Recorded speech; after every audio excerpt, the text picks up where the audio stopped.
Hello, I'm Todd Starling, environmental educator at Trees for Tomorrow.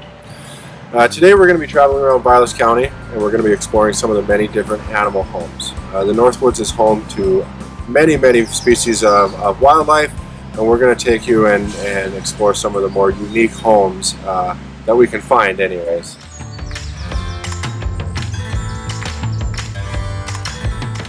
We're here on one of Beaver County's many lakes. Today we're looking at a beaver lodge.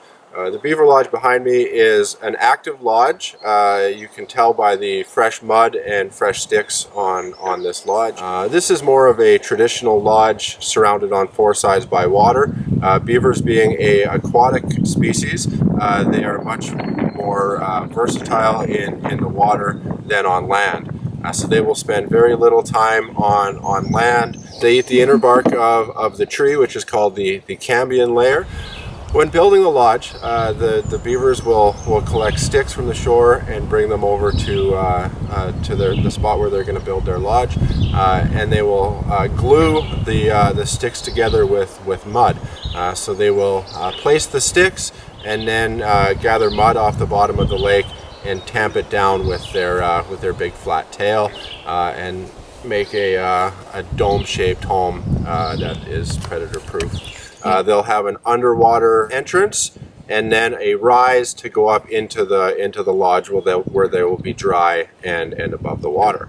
On top of the lodge there will be a weak point or a thin spot where air can still get into the lodge. In winter, since they don't make a hole to come up above the water, they cache food on the bottom of the lakes. So this lake here is a traditional lake where the beavers will be found. Fairly shallow, muddy bottom with just deep enough water for the beaver to be able to swim and like I said, stay away from the predators. The Beaver Lodge is usually associated with a beaver dam. Now, the water here is deep enough that the beavers don't need to dam the water, but if it's a stream or a slower moving body of water with shallow water, the beavers will make a dam to make sure that they have enough water to stay away from those predators. The beavers are constantly doing maintenance, bringing in new mud, bringing in new sticks, and fortifying their lodge. The beavers are part of the rodent family, and they're the largest rodent in North America. This lodge here is made into the side of a bank, making it a little bit easier for the beavers to construct their lodge. Here, they've actually trenched out a little area to swim into their lodge, so they can stay underwater all the way into their lodge. Now the difference between a lodge and a dam is the lodge is for living and the dam is for making a safe environment for the beaver to live in. So this area here, there is no dam, but however the lake is deep enough. The beaver's main predator in the Northwoods anyways is the wolf, which at times can dig into the top of that and find the beavers inside of them. And if the wolf catches a beaver on land, the beaver doesn't run very well, so it's not going to last very long on land. So its prime habitat is in water deep enough that it can swim.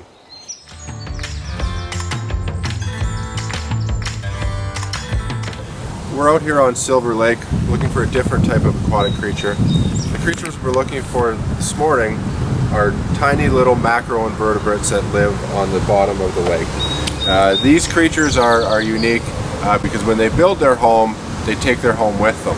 So they make themselves a shell and move around with their home. Now let's go see if we can find some.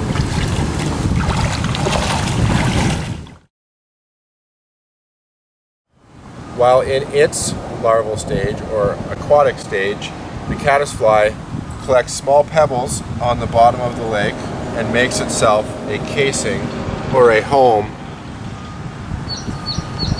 and travels around with its home. Then after metamorphosis, the caddisfly emerges into a moth-like creature and leaves behind these small casings.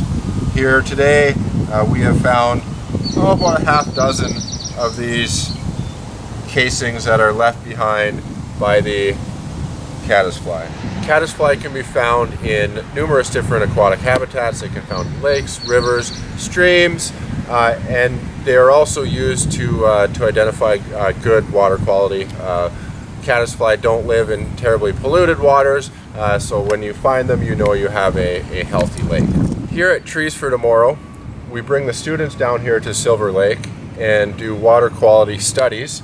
Using this UW Extension chart, we're able to identify the different aquatic invertebrates that are in the lake, and the children find a biotic index for the water quality of this lake. On this chart, you can see the caddisfly larvae is in group 2, semi-sensitive to pollutants, which means that you're not going to find caddisfly larvae in a lake that's too polluted. An interesting trend that is occurring among artists is that they're capturing caddisfly larvae and putting them in aquariums in water with beads and shiny stones, and having the caddisfly larvae make a piece of art out of their beads or stones that they have provided. Now to return these guys to the water.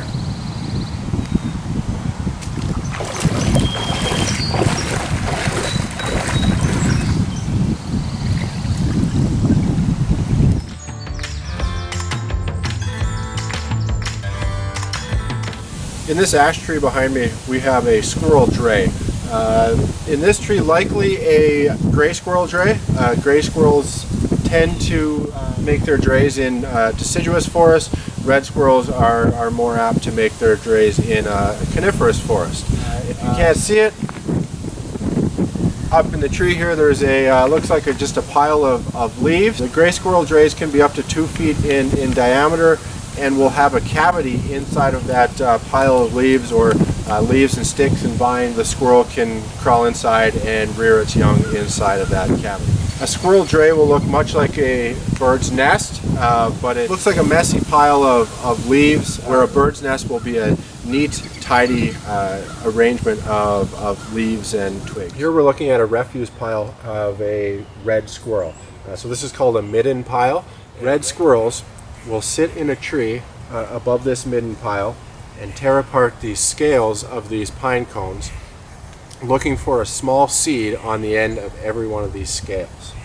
Red squirrel homes, or drays, in the conifers are a little bit harder to find than in a deciduous forest, especially in the winter. However, looking for midden piles like this are ways to know that the wildlife has been here.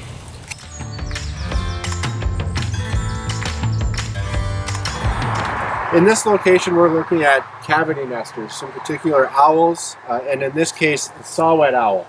Saw-whet owls are very, very small, about 6 inches in length. When they find a nest, they just take it right over. So a nest from a pileated woodpecker or a northern flicker, the saw-whet owls will just move right in and not even reline the nest. How do we know that there are saw-whet owls in these woods? Well, we can hear them at night. When identifying a saw-whet owl, it sounds like a piece of machinery or a truck backing up. When its backup siren goes beep, beep, beep, you can hear the saw-whet owls, and it almost sounds like there's machines working in the woods behind us here.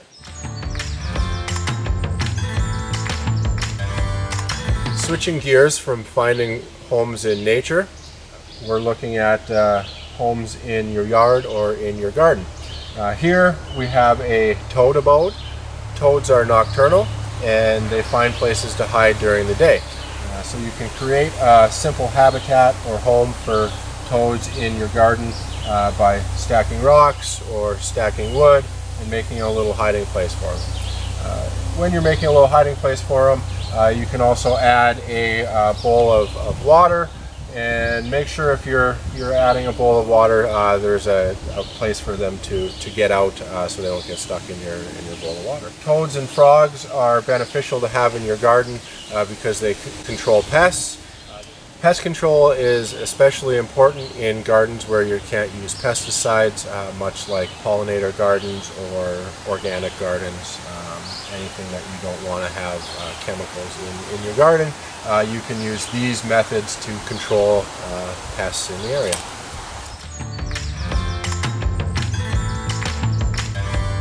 Here we're standing in front of a bat house. This is another way that we can make man-made homes for some of the species here in Wisconsin. When people think of bats, the first thing that comes to mind is cave. However, in Wisconsin, we have 4 species of cave-dwelling bats and 4 species of tree-dwelling bats. The tree-dwelling bats generally find shelter under the bark of trees.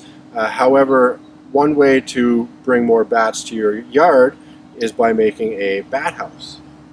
Bats are beneficial to have in your yard because they consume many mosquitoes every night. It is estimated that bats save Wisconsin farmers over $650 million a year on pest control. Currently in Wisconsin, citizen science projects are monitoring bat populations that are decreasing due to white nose syndrome. When you're creating a bat house, things you want to consider is having the bat house high enough off the ground that when the bat comes out of the house, it has room to swoop down and then gain flight. They can't just fly from a standstill, so they need to be able to glide a little bit and then fly. When looking at a bat house, if you look on the ground around the bat house or on the pole, you will be able to see bat guano, and that's a way to know that the house is occupied. The bats will be hard to see inside of there, so really the only way that you know that you have bats in your bat house is if there's guano on the ground. If you're interested in building a bat house of your own, you can visit dnr.wi.gov and search bat houses.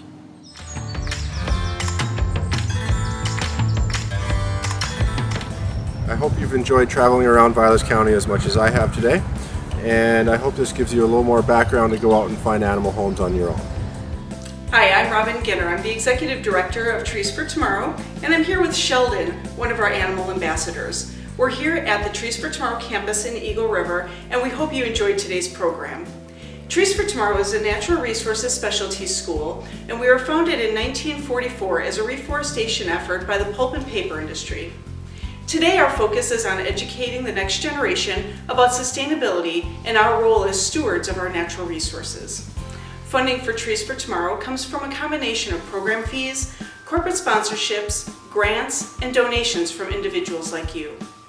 If you found value in today's program, please consider making a donation to Trees for Tomorrow by going to our website and clicking on the Donate Now button in the top right corner. We also encourage you to follow us on social media and share your experiences exploring the outdoors. Thank you for joining us today, and we look forward to seeing you on our next episode.